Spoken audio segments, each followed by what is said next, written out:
नमस्कार विद्यार्थियों। व्याख्यान की अगली कड़ी में हम हितोपदेश का तीसरा श्लोक शुरू कर रहे हैं।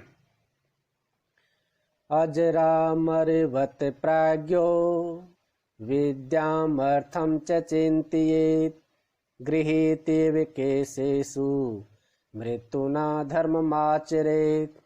अजरामरवत, अजर अमरवत, प्राज्ञ है विद्याम अर्थम च चिन्तयेत् गृहीते विकेशेषु मृत्युना धर्मम आचरेत है। प्राज्ञ है जो ज्ञानी होता है, विशेष जो जानकार होता है, ऐसा बुद्धिमान व्यक्ति को चाहिए कि वह अजर अमरवत है। अजर बुढ़ापा, अमरवत मृत्यु से रहित, अमर के समान, अर्थात बुढ़ापे और मृत्यु से रहित मानते हुए विद्याम अर्थम च चिंतित है। अपने आप को बुढ़ापे से मृत्यु से रहित मानते हुए विद्या के बारे में, अर्थम च और अर्थम यानी धन के बारे में चिंतित यानी चिंतन करे, सोचे या अर्जन करे, विद्या अर्जित करे और धन संग्रह करे।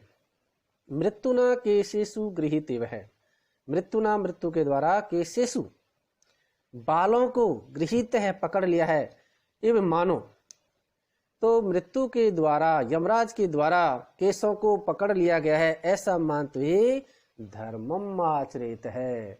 धर्मम आचरित है, धर्म का आचरित यानी आचरण करे, क्योंकि मृत्यु के समय पर केवल धर्म ही मनुष्य का साथ देता है, बाकी के जो भी है धन दौलत परिवार सब यहीं रह जाते हैं। इसलिए मनुष्य को हमेशा धर्म का आचरण करते रहना चाहिए।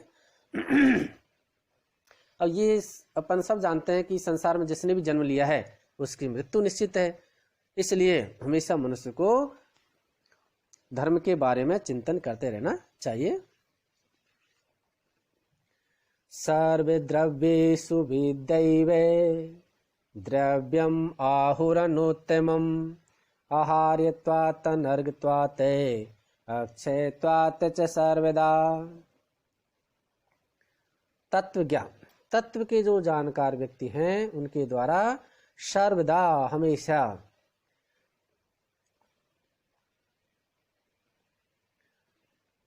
विद्या सर्वद्रव्येषु सभी द्रव्यों में, विद्या एव है विद्या को ही, अनुत्तमम उत्तम श्रेष्ठ, द्रव्यम द्रव्य, आहु यानी बतलाया गया है। तत्व के जो जानकार हैं उनके द्वारा विद्या को ही सभी द्रव्यों में श्रेष्ठ माना गया है या बतलाया गया है। क्यों बतलाया गया है? क्योंकि जो उसकी विशेषता है विद्या की वो क्या है? आहार्यत्वात् है। सर्वदा हमेशा आहार्यत्वात् है, जिसे कोई चुरा नहीं सकता, चाहे दिन हो चाहे रात हो, कोई भी चोर उसकी चोरी करके नहीं ले जा सकता विद्या को। अनर्घत्वात् है, और अमूल्य होने के कारण, क्योंकि विद्या को कहीं से क्रय भी नहीं किया जा सकता है, खरीदा नहीं जा सकता, मूल्य दे करके अर्जित नहीं किया जा सकता।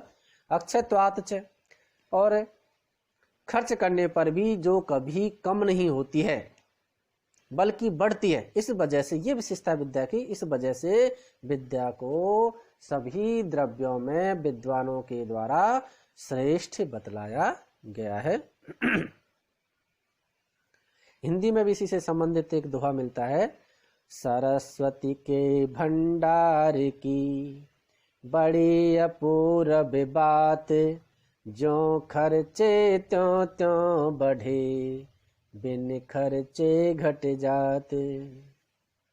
अगला देखिए 5 नंबर का, संयोजयते विदैवे नीच गा अपि नरम सरित, समुद्रम इव दुर्धर्षम नृपम भाग्यमतः परम। विद्यैव विद्या एव है, नीच गा अपि समुद्रम इव दुर्धर्षम नृपम भाग्यमतः परम। नीच गा अपि ही, नीचे की ओर बहने वाली, अपि यानी भी, या जो तुच्छ जो तिनका आदि है वह भी, सरित है नदी के माध्यम से, दूरदर्शम बहुत कठिनाई से प्राप्त है, समुद्रम यानी समुद्र को, ये भी यानी मानो पहुंचा देता है। जिस प्रकार से नीचे की ओर बहने वाली नदियां तिनके आदि को कठिनाई से बहने प्राप्त होने वाले समुद्र को प्राप्त करा देती है, उसी प्रकार से विद्या एवं है, विद्या भी नरम नृपम संयोजति ही, जो नीच प्राणी है उसको भी विद्या नरम यानी राजा से ऐसे नर को मनुष्य को नृपम संयोजति, नृपम यानी राजा से मिला देती है और उसको धन आदि या सम्मान आदि को प्रदान करवा देती है। अतः विद्या परम भाग्यम उद्घाटति, अतः इसलिए विद्या परम यानी श्रेष्ठ भाग्य में भाग्य को उद्घाटित यानी प्रकट कर देता है। तो कहने का अर्थ है कि विद्या ही एक ऐसा है जो भी है, किसी भी व्यक्ति है, साधारण व्यक्ति है, उसको भी राजा के पास सम्मान को प्रदान करवा देती है। अगला देखते हैं। विद्या ददाति विनियमे विनियाद्याति पात्रताम पात्रत्वा धनम आपनोति धनात् धर्म ततः सुखम। विद्या विनियम ददाति, विद्या विनय को, नम्रता को, विनम्रता को ददाती यानी प्रदान करती है। विनयात पात्रताम याति, और विनयात विनय के द्वारा मनुष्य पात्रताम पात्रता को, योग्यता को याति यानी प्राप्त हो जाता है। जब विनय से रहता है, विनम्रता से रहता है तो ज्ञान को अर्जित कर लेता है और अर्जित करके वो योग्य बन जाता है। पात्रत्वा धनम आपनोति ही, और पात्रता जब वो प्राप्त कर लेता है, योग्य जब हो जाता है तो उसे धन की प्राप्ति होने लगती है। और धनात धर्म है, जब उसके पास धन इकट्ठा हो जाता है तो वो धर्म के कार्य करने लग जाता है, और जब वो धर्म के कार्य करता है ततः सुखम, तब उसको आंतरिक सुख की अनुभूति होती है। इस प्रकार से सभी का चीजों का कारण मुख्य किसको बतलाया गया है? विद्या को बतलाया गया है। यदि हमें सुख की अनुभूति करनी है तो मनुष्य को विद्या अर्जित करते रहना चाहिए।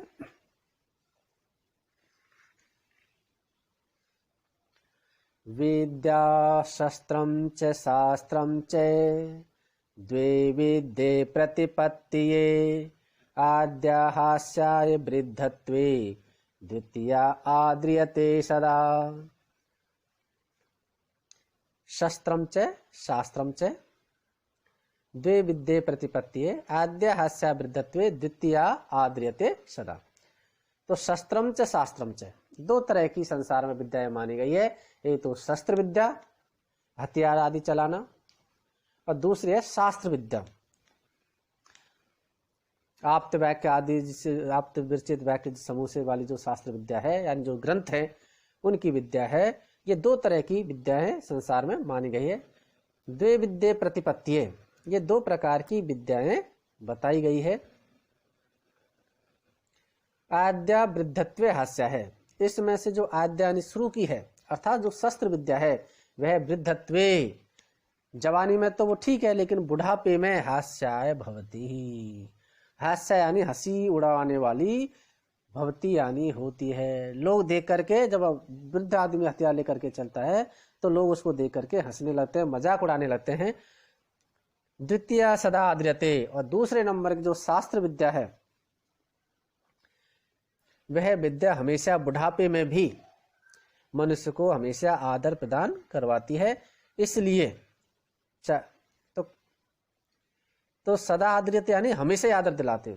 दूसरे नंबर की जो विद्या है वो सदा आद्रियते, हमेशा, चाहे वो बच्चा है, बाल अवस्था का है, चाहे वह युवावस्था का है, चाहे वृद्धावस्था का है, हमेशा जिसके पास वह विद्या है वह विद्या, शास्त्र जो विद्या है वह विद्या बचपन में भी आदर प्रदान करवाती है, बाल्यावस्था में भी, युवावस्था में भी आदर को प्रदान करवाती है, और बुढ़ापे में भी आदर को प्रदान करवाती है। इसलिए मनुष्य को हमेशा शास्त्र विद्या अर्जित करते रहना चाहिए। और आगे अगले कड़ी में देखेंगे।